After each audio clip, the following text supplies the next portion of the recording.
రెడ్డి గారి ప్రభుత్వ హయాంలోనే తన మీద ఒక మైనింగ్ అధికారులు ఎవరైతే ఉన్నారో వాళ్ళందరూ కూడా ఆ మైనింగ్ ని పరిశీలన చేసి ఇక్కడ ఎటువంటి అక్రమ మైనింగ్ జరగలేదు.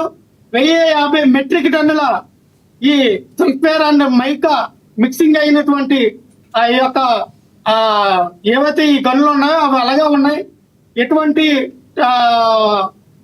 అపహరణ జరగని చెప్పి వాళ్ళు ఒక నివేదిక ఇవ్వడం జరిగింది. ఆ నివేదికలో ముఖ్యుడు సభ్యుడైనటువంటి ఈ బాలాజీ నాయక్, ఎవరైతే ఇప్పుడు ఈ బాలాజీ నాయక్ అనే వ్యక్తితో మరి ఈ యొక్క అది గోవర్ధన్ రెడ్డి గారి మీద కేసు పెట్టించారు, ఆయన ఆ రోజున ఇచ్చిన నివేదికలో ఉన్నాడు. మరి ఆ రోజున ఇచ్చిన నివేదికలో ఆయన ఒక వ్యక్తిగా ఉన్నటువంటి ఒక సభ్యుడిగా ఉన్నటువంటి వ్యక్తి, అదే వ్యక్తి ఈ రోజున ఎస్సీ ఎస్టీలని బెదిరించారు, అక్కడ ఉన్న స్థానిక గిరిజనుల్ని బెదిరించారు అని చెప్పి ఈ వ్యక్తి వెళ్ళి కంప్లైంట్ ఇచ్చాడు. ఈ బాలాజీ నాయక్ అనే వ్యక్తి అంటే ఏ రకంగా అధికారులని బెదిరించి, ఏ రకంగా అధికారులని వాళ్ళ వైపు తిప్పుకొని నయ్యానో భయానో వాళ్ళని మోసగిచ్చి ఈ విధంగా మీరు కేసు పెట్టండి అని చెప్పి ఆయన మీద లక్ష్మణరావు గారు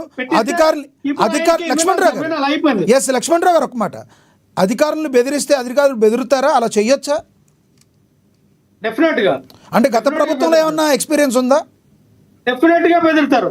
ఒక గవర్నమెంట్ సాక్షాత్ గవర్నమెంట్ ఒక సీఎం స్థాయి వ్యక్తులు, ఒక హోమ్ మినిస్టర్ స్థాయి వ్యక్తులు, గత ప్రభుత్వంలో అలాంటి ఏమైనా జరిగినాయా? గత ప్రభుత్వంలో అలాంటి ఏమైనా జరిగినాయా? గత ప్రభుత్వంలో అలాంటి ఏమైనా జరిగినాయా? జరిగినాయో లేవో నాకు తెలియదు కానీ, గతంలో జరిగినాయో లేవో నాకు తెలియదు కానీ ఇప్పుడైతే ఖచ్చితంగా జరుగుతున్నాయి. మీ టీవీ ఛానల్ వాళ్ళే భయపడతా ఉన్నారు, మీ టీవీ ఛానల్ వాళ్ళే భయపడతా ఉన్నారు. చాలా టీవీ ఛానల్ వాళ్ళు ఇప్పుడు కూటమి ప్రభుత్వానికి అనుకూలంగా పనిచేస్తూ ఉన్నారు. కూటమి ప్రభుత్వానికి అనుకూలంగా టీవీ డిబేట్లు పెట్టకపోయినా, కూటమి డిబేట్కి అనుకూలంగా న్యూస్ రాయకపోయినా, వాళ్ళకి రావాల్సిన రైతులు కానీ, వాళ్ళకి ఇవ్వాల్సినటువంటి పేపర్ అడ్వర్టైజ్మెంట్లు కానీ, లేదా టీవీలకి ఇవ్వాల్సినటువంటి అడ్వర్టైజ్మెంట్లు కానీ కట్ చేస్తూ ఉన్నారు. వాళ్ళని కేబుల్ కట్ చేస్తూ ఉన్నారు. ఆ విలేజ్లో కానీ, గ్రామాల్లో కానీ, లేదంటే ఆ జిల్లాలో కానీ, ఆ మండలంలో కానీ ఆ టీవీ ఛానల్ రాకుండా వీళ్ళు కేబుల్ కట్ చేస్తూ ఉన్నారు. రైట్. మీకైతే ఒకటి తెలవాలి, మీకైతే ఒకటి తెలవాలి.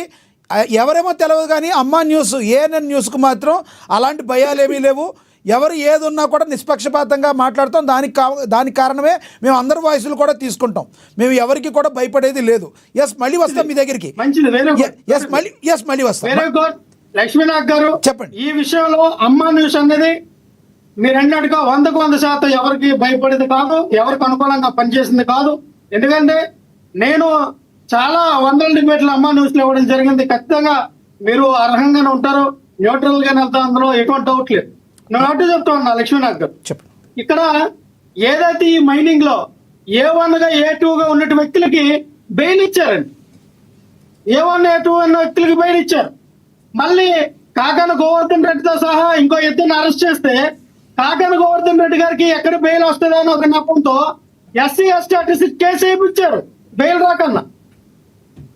కేసు ఏమో మైనింగ్ సంబంధించింది, వీళ్ళకి నచ్చిన కేసులు బనాయించి ఎస్టీ అటెస్టిస్టుల కేసులు బనాయించి బెయిల్ రాకుండా అడ్డుకున్న ప్రయత్నం. మరి A1కి A2కి ఎలాగొచ్చింది బెయిల్? ఎందుకని A4కి బెయిల్ ఎందుకు ఎవరు? అందులో A4 కదా కాకన గోవర్ధన్ రెడ్డి గారు. A1 A2కి బెయిల్ వచ్చినప్పుడు గోవర్ధన్ రెడ్డి గారికి ఎందుకు బెయిల్ రాకుండా అడ్డుకుంటూ ఉన్నారు? మేము ఒకటే చెప్తా ఉన్నాం, క్రిస్టల్ క్లియర్ గా ఇక్కడ కాకాన గోవర్ధన్ రెడ్డి గారు ఏదైతే కూటమి ప్రభుత్వం చేస్తున్నటువంటి అన్యాయాల అక్రమాలని ఆయన ప్రతిరోజు అడుగుతా ఉన్నాడు, ప్రెస్ మీట్లు పెట్టి ప్రతిరోజు ప్రశ్నిస్తూ ఉన్నాడు. అది వీళ్ళు మనసులో పెట్టుకొని కావాలని రాజకీయ వెండటతో, కావాలని రాజకీయ కక్షతో ఆయన మీద పెట్టినటువంటి ఈ యొక్క చర్యలు ఉన్నాయో, ఈ కేసులు ఉన్నాయో మీరు తీవ్రంగా ఖండిస్తూ ఉన్నాం. ఎంతమందిని మీరు అరెస్ట్ చేస్తూ ఉంటారు, ఎంతమందిని జైలు పెడుతూ ఉంటారు, ఎంతమందిని జైలు పెట్టి భయాందోళనకు గురి చేయాలని చూస్తారు. ఈ రోజున మీరు మళ్ళీ అన్నారు, కొడాల నాని అంటారు, అనిల్ కుమార్ యాదవ్ అంటారు, అంబటి రాంబాబు గారు అంటారు, పేరు నాని గారు అంటారు. మీరు ఎంతమందిని జైల్లో పెట్టినా వైఎస్ఆర్ పార్టీ నాయకులు కానీ, కార్యకర్తలు కానీ, సోషల్ మీడియాలో పనిచేస్తున్నటువంటి యాక్టివిస్టులు కానీ ఎవరు కూడా భయపడేది లేదు, తలంచేది లేదు. అవసరమైతే ఇంకో రకంగా ఎదురెళ్ళి పోరాడతామే తప్ప, న్యాయస్థానం ఎదురు వెళ్ళి పోరాడతామే తప్ప ఎవరికి తలంచే పరిస్థితి లేదు అని. ఇంకో రకంగా అంటే ఏ రకంగా? ఇంకో అబ్జెక్షన్ ఇంకో రకంగా అంటే ఏ రకంగా? ఇంకో రకంగా అంటే న్యాయబద్ధంగా. ఓకే, రైట్ రైట్ న్యాయబద్ధంగా రైట్. Yes yes. న్యాయస్థానాలు ఉన్నాయి. Yes. న్యాయస్థానాల్లో మేము తెలుసుకుంటాం. కోర్టులు ఉన్నాయి అనుకూలంగా. న్యాయస్థానాలు మేము నమ్ముతూ ఉన్నాం, జడ్జిలు నమ్ముతూ ఉన్నాం. ఖచ్చితంగా మా వాయిస్ ని, మా యొక్క ఉన్నటువంటి గలాన్ని, మాకున్నటువంటి ఆ డాక్యుమెంట్లన్నీ కూడా సబ్మిట్ చేస్తాం న్యాయస్థానంలో. జడ్జి ముందు మేము ప్రశ్నిస్తాం. జడ్జిల మీద ఈ యొక్క ఉన్నటువంటి ఈ ఫాబ్రికేట్ కేసులని తొలగించమని అడుగుతూ ఉంటాం. రైట్ రైట్ రైట్ అండి. మళ్ళీ వస్తాం మీ దగ్గరికి. మనము బండారు రామ్మోహన్ గారితో మాట్లాడదాం, న్యాయవాది, రాజకీయ విశ్లేషకులు. రామ్మోహన్ గారు నమస్తే. లక్ష్మణ గారు నమస్తే, చెప్పండి. రామ్మోహన్ గారు, గత వైసీపీ పాలనలో ఎవరైతే కొంతమంది నేతల మీద కేసులు నమోదైనాయో వాళ్ళు ఇప్పుడు జైలుకి వెళ్లాల్సిన పరిస్థితి వస్తుంది. దీన్ని కక్ష సాధింపు చర్యలుగా వైసీపీ అభివర్ణిస్తుంటే, చేయాలి అనుకుంటే అందరినీ చేయగలం, కానీ అట్లా కాదు, మేము ఎప్పుడు కూడా కక్ష సాధింపు చేయలేదు, ఎవరు పాపం చేశారో వాళ్ళ వరకు మాత్రమే మేము తీసుకెళ్లేది ఉంది, కానీ ముందుకు తీసుకెళ్లేది ఉంది, కానీ దీనిలో గవర్నమెంట్ పాత్ర ఏమీ లేదు, చట్టం తన పని తాను చేసుకుపోతుందని కూటమి ప్రభుత్వం చెప్తుంది. అసలు ఏం జరుగుతుందంటారు ఏపీలో?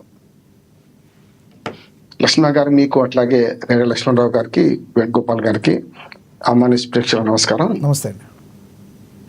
ఆంధ్రప్రదేశ్లో విచిత్రంగా ఏంటంటే 5 ఏళ్ళకి ఒకసారి ప్రభుత్వం మారింది. 2014 నుంచి పుట్టిన ప్రభుత్వం, 19లోనేమో వైసీపీ, తర్వాత ఇప్పుడు మళ్ళీ 24